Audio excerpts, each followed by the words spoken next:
In the bustling alien city of Thrysor, high above the clouds and nestled within the Emerald Hills, a species known as the Drakkar lived. These creatures were known for their majestic scales, their sharp minds, and their strong, imposing presence. The Drakkar were an ancient race, proud of their rich heritage and their beautiful world. Their city was filled with towering spires, vast gardens, and the hum of advanced technology, yet it was also a place filled with deep-rooted traditions and beliefs. But there was one problem that troubled the Drakkar people: the Albino Hatchlings. The Hatchlings were unlike any other members of their species. While Drakkar were born with vibrant scales in every shade of the rainbow, the Albino Hatchlings were born with pale, almost ghostly white scales. Their eyes, a milky blue, appeared almost lifeless, and their movements were slower than those of the typical Drakkar youth. To the Drakkar elders, this was a sign of weakness, a deviation from the perfection they revered. The Albino Hatchlings, though physically strong, had one flaw in the eyes of their people: they were different. In the Drakkar world, where strength, unity, and beauty were the cornerstones of society, the Albino Hatchlings had no place. They were rejected from the grand ceremonies, shunned by their peers, and isolated from the rest of the Drakkar community. They were often left to fend for themselves in the cold, dark corners of the city, hidden away from the eyes of those who would judge them. And so they grew up lonely. They were ignored and dismissed by the very people they were supposed to be a part of. Their only companions were each other. Among these Albino Hatchlings were three in particular: Zorath, Xyrix, and Veril. Each one was different, but all shared the same burden of being cast out. Zorath was the fiercest of the three. His sharp mind and fiery spirit made him stand out, but his temper often got the best of him. He had a protective streak, especially toward his fellow hatchlings, and this made him an excellent defender, but it also made him a target for those who wanted to see him fail. He often raged against the world, struggling to accept the fact that he was viewed as inferior because of something he could not change. Xyrix, on the other hand, was quieter. She spent most of her time tinkering with old technology, fascinated by the workings of machines and gadgets. Unlike Zorath, she wasn't easily angered, but the isolation wore on her. She often found solace in the inventions she created, and her sharp intellect was often the only thing that made her feel connected to the outside world. Then there was Veril. He was the youngest and in many ways the most hopeful. Despite everything, he still held on to the idea that there had to be something more for him and his friends. His innocence and curiosity led him to explore places no Drakkar dared to go, seeking answers from hidden parts of the city, hoping to find something, anything, that would prove that they were not forgotten. The three hatchlings spent their days in the outskirts of Thrysor, away from the bustling city center where their kind thrived. They often sat in the shadows watching the vibrant life of the city pass them by. They would talk about the things they wished they could be, the places they wished they could go, and the lives they wished they could live. But for all their dreams, they were bound by their differences. One day, as they sat together in their secret hideout, a strange sound echoed through the air. It was a human sound, a voice calling out in the distance, soft and curious, yet filled with purpose. "Would you like to be my friend?" the voice said. The hatchlings looked at each other, confused. It was rare for anyone to approach them, let alone speak to them. They turned their heads, following the voice to its source. Standing before them was a human girl. She was young, no older than 13 or 14, with a bright expression on her face and a look of determination in her eyes. Her name was Alara, and she had come from Earth, a distant planet that was still largely unknown to the Drakkar. She had come to Thrysor as part of a diplomatic mission, sent by humans to learn about the Drakkar and establish peaceful relations between the two species. But Alara was different from the others. She was not afraid of the Albino Hatchlings. She did not see them as flawed or imperfect. Instead, she saw them as beings with feelings, with hearts that could be reached just like any other. And when she saw them, she knew she could make a difference in their lives. "I know you're not like the others," Alara said, stepping closer to the hatchlings, "but I think you're amazing just the way you are. Would you be my friend?" The hatchlings exchanged looks.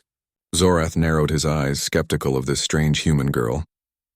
Xyrix remained silent, her fingers twitching as she studied the girl. Veril, on the other hand, felt something stir inside him, a spark of hope he hadn't felt in a long time. For the first time, They felt like they were not alone. "I'm Alara," she continued, her voice soft yet steady. "I don't care what you look like. I think you have something special, and I want to be your friend." Zorath grunted, crossing his arms. "Humans. You don't understand us," he muttered, but his voice lacked conviction. Alara smiled, a small, knowing smile. "Maybe not," she said, "but that doesn't mean I can't try." The hatchlings stood still, unsure of how to respond. They had never been approached like this before. They had always been treated with disdain, fear, or pity. No one had ever simply wanted to be their friend, but here was Alara standing before them with nothing but kindness in her eyes. It was a moment of change, a moment of possibility, and though the hatchlings didn't know it yet, this simple question, this offer of friendship, would change everything.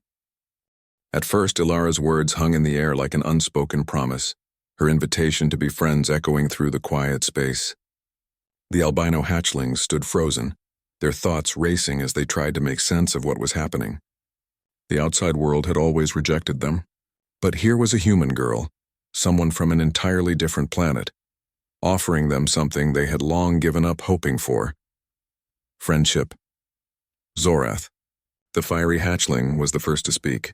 He stepped forward, his tail flicking nervously. "You're not afraid of us?" His voice was a mix of confusion and caution. Alara shook her head, her smile never fading. "No, I see you. I see past your scales, your eyes. I see you for who you really are." Xyrix, the quietest of the trio, looked at Alara with a spark of curiosity. She had always preferred the company of machines and gadgets, but there was something about this girl that intrigued her. She stepped closer, her eyes studying Alara carefully. "But why us? Why would you want to be our friend?" Alara tilted her head, her voice gentle but firm. "Because everyone deserves a friend, no matter what they look like or where they come from. And you don't deserve to be alone." A soft wind blew through the trees around them, rustling the leaves, but the space between the hatchlings and Alara seemed to hold still, like the world itself was watching. Slowly, Veril, the youngest hatchling, took a step forward. His innocent eyes shone with hope as he looked at Alara. He had always believed that there was more to the world than rejection. I want to be your friend," he said, his voice soft but certain. Zorath and Xyrix exchanged glances. For a moment they hesitated. Their whole lives had been shaped by the harsh rejection of others. They had learned to build walls around themselves, to protect their hearts from the pain of being cast aside. But something in Alara's eyes, her kindness, her genuine interest, made them wonder if it was possible to lower their defenses. Zorath was the first to break the silence. He crossed his arms and let out a slow breath, his voice still gruff but softer than before. "Fine, but don't think we're going to make it easy for you." Alara chuckled, her eyes lighting up. "I don't mind," she said. "I'm here for the long haul. All I want is to be your friend." And just like that, the bond began to form. Over the following days, Alara returned to visit the hatchlings again and again. She brought them food from Earth, strange fruits and snacks they had never seen before, and always with a warm smile. She didn't judge them.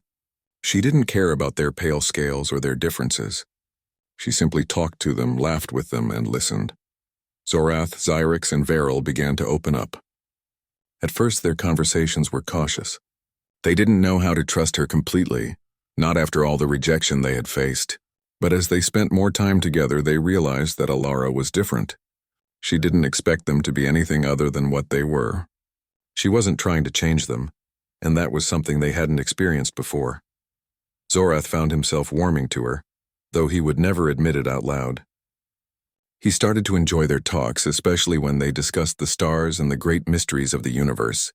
Xyrix, the quiet one, started sharing her knowledge of machines, showing Alara the intricate gadgets she had built from old pieces of tech she found around the city. She marveled at Alara's fascination with how things worked, and slowly, Xyrix began to open up more than she ever had before. Veril, the youngest, was the most eager to learn. He followed Alara around with wide eyes, always asking questions, always ready to explore new ideas. He was fascinated by Earth and all its strange, wonderful things. Alara's laughter, her endless curiosity, and her openness to his thoughts made him feel more alive than he had ever felt. As the days passed, the bond between Alara and the hatchlings grew stronger. They spent hours together talking, learning, and sharing. It wasn't just about friendship anymore. It was about a connection that went deeper than appearances. They began to understand each other in ways that no one else had ever bothered to try. One day, as they sat together on a grassy hill overlooking the city of Thrysor, Ilara spoke up. "You know," she began, her voice thoughtful, "I think you all have something really special. I've never met anyone quite like you.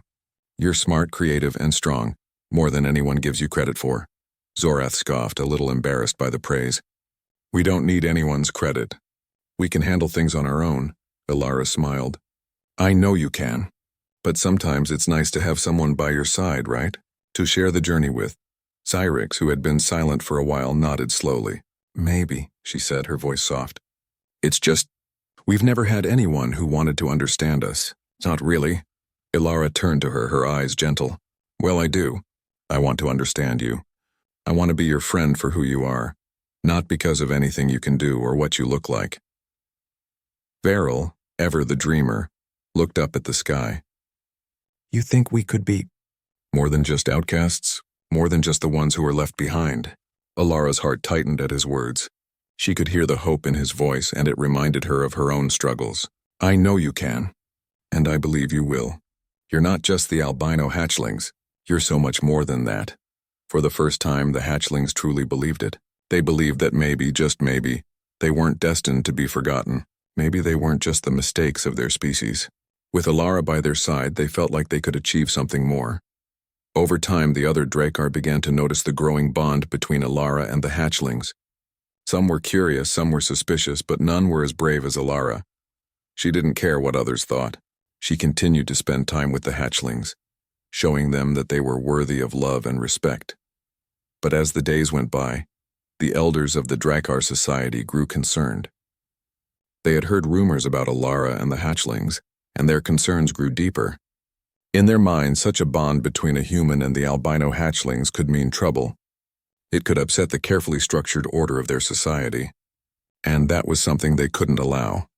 The tension was building, and soon, Ilara and the hatchlings would face a new challenge, one that would test the strength of their friendship and the courage of their hearts. But for now, as they sat on that grassy hill laughing and talking, none of them could have predicted the storm that was about to come.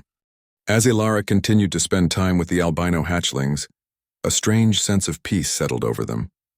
They were no longer just outcasts hiding in the shadows. They had become something more, something powerful, friends.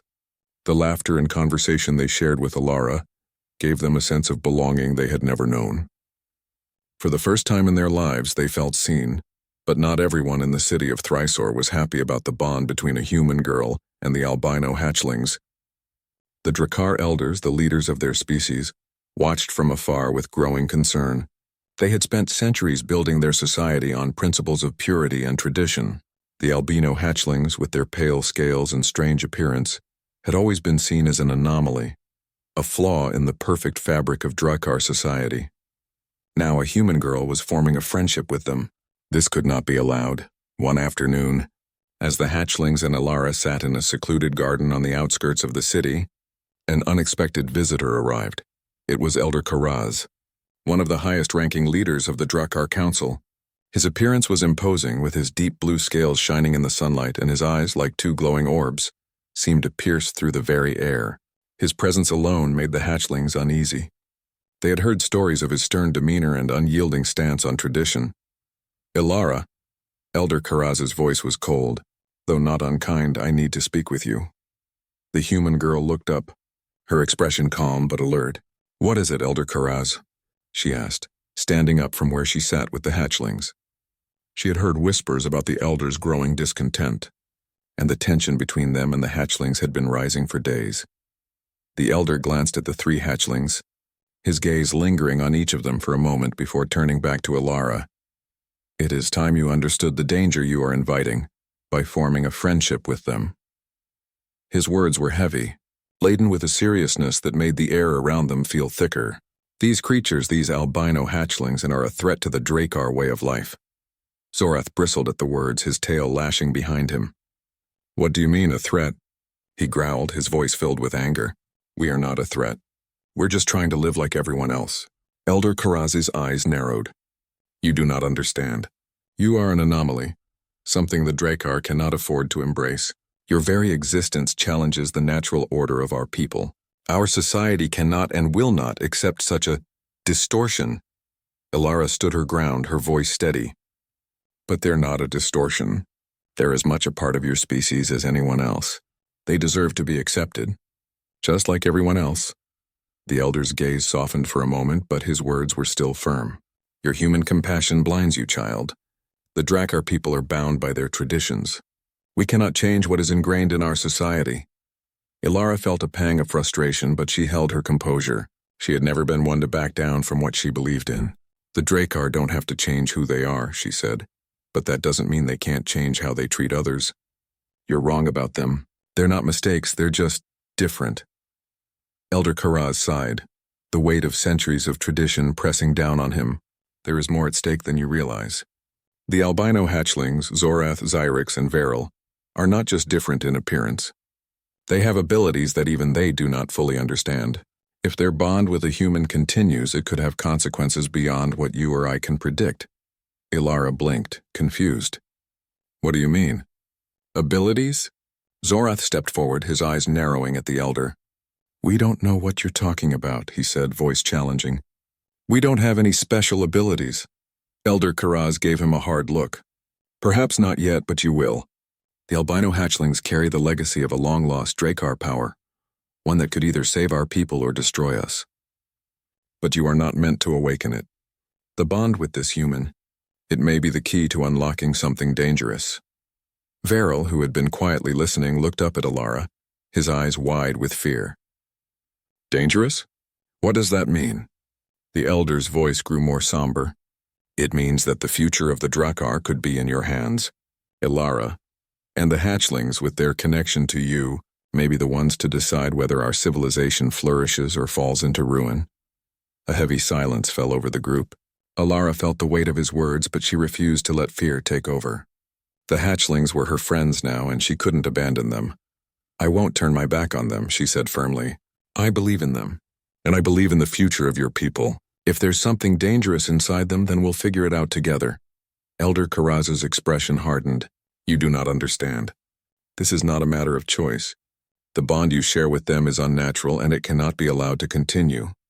If you continue this friendship, there will be consequences. For you, for them, and for the entire Drakkar race.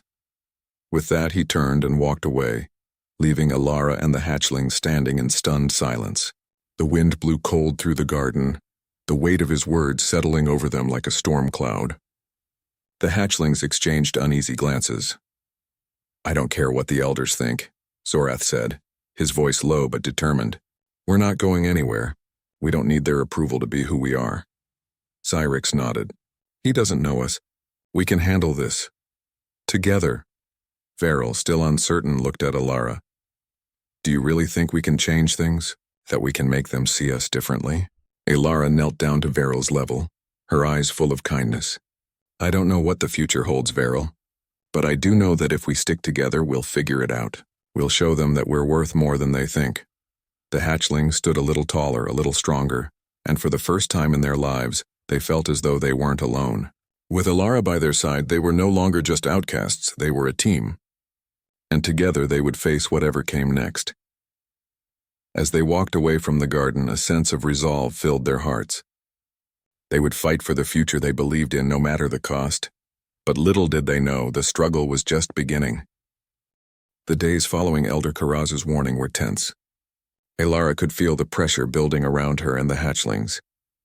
The Drakkar elders had made their stance clear, and though Zorath, Xyrix, and Veril were determined to stay by her side, the weight of the situation hung heavy in the air.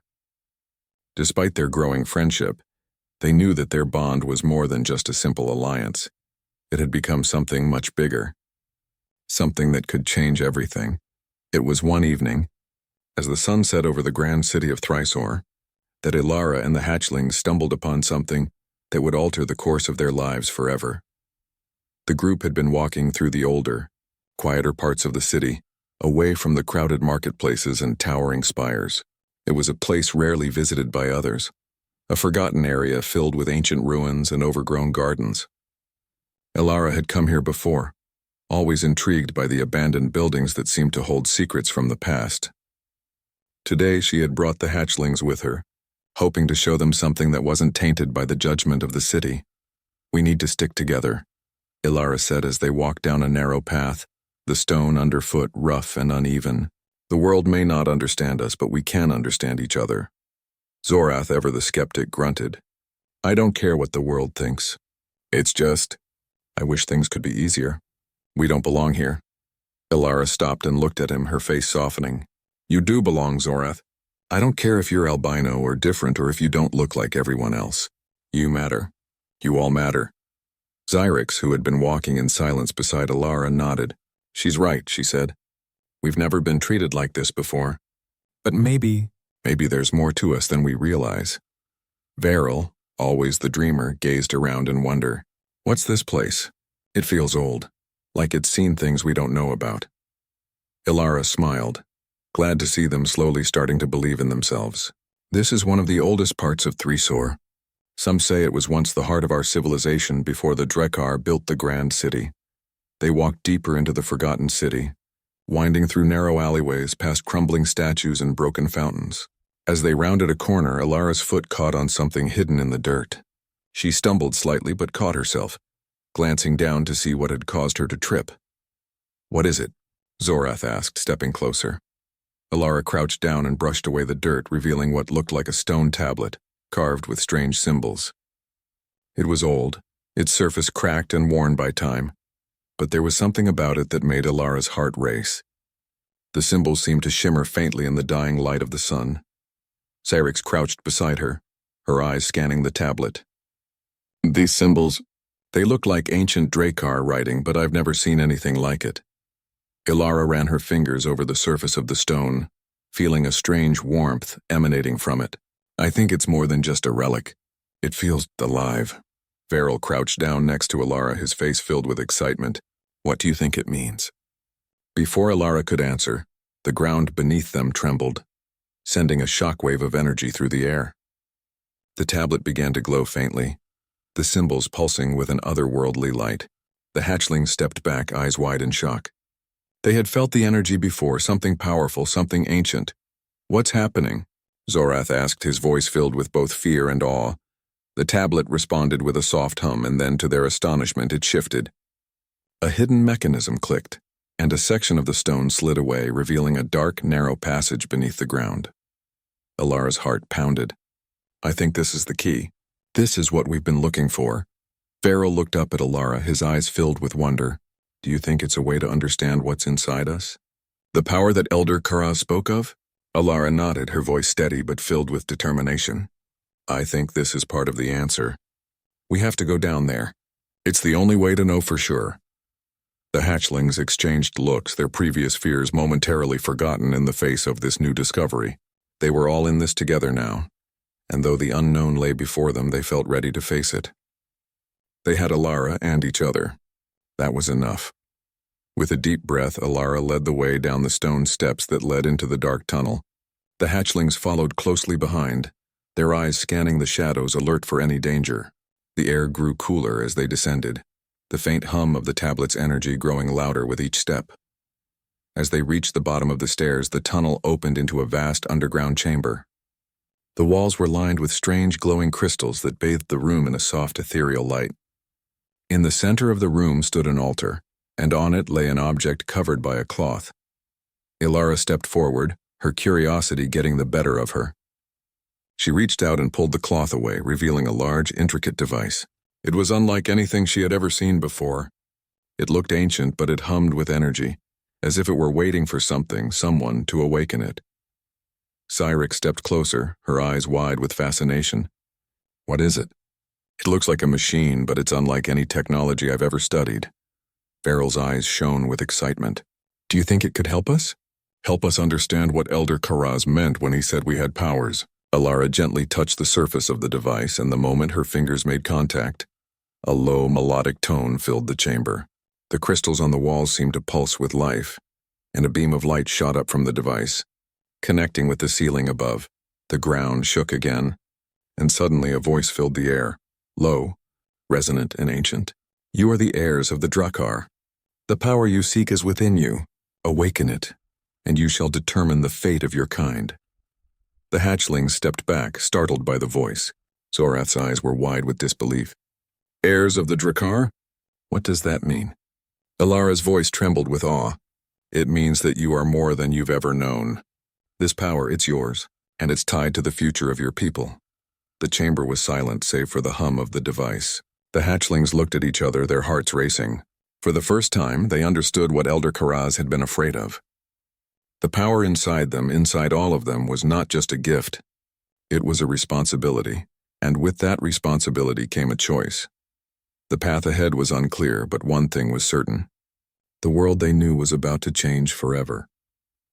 The underground chamber was still, the hum of the strange device filling the air. Ilara stood frozen, her hand still resting on the surface of the glowing machine. The words spoken by the ancient voice echoed in her mind. You are the heirs of the Drakkar. The power you seek is within you. Awaken it, and you shall determine the fate of your kind. Zorath, Xyrix, and Varel stood a few steps behind, each of them staring at the device with a mix of fear and wonder. The truth was clear now. They weren't just the albino hatchlings, outsiders and outcasts, they were something more. The power they had inside them, the very thing that had caused the Drakkar elders to fear them, was not a curse. It was a gift. What does it mean? Varel whispered, his voice trembling. The heirs? What power do we have? Ilara turned to face the hatchlings, her eyes filled with the same uncertainty they all shared. I don't know, she said softly, but I think we need to find out. We can't let fear decide who you are. Zorath stepped forward, his usual bravado wavering for the first time. But what if it's too much? What if we can't control it? His voice cracked slightly, the weight of the moment settling in. Xyrix, ever the thinker, looked up at the glowing crystals, her mind racing.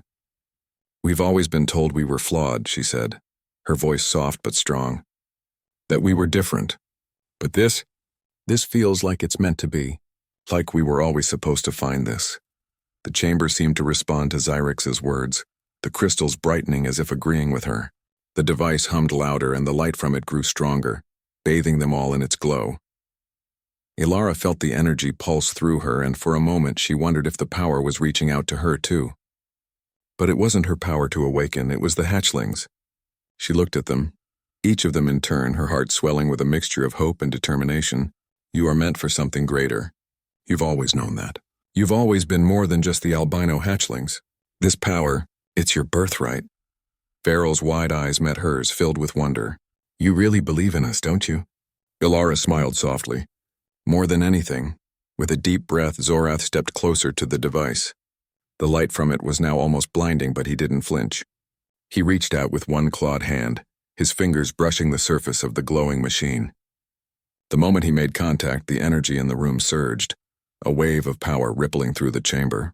The crystals along the walls flared, casting strange, colorful shadows around them. For a split second, everything stopped.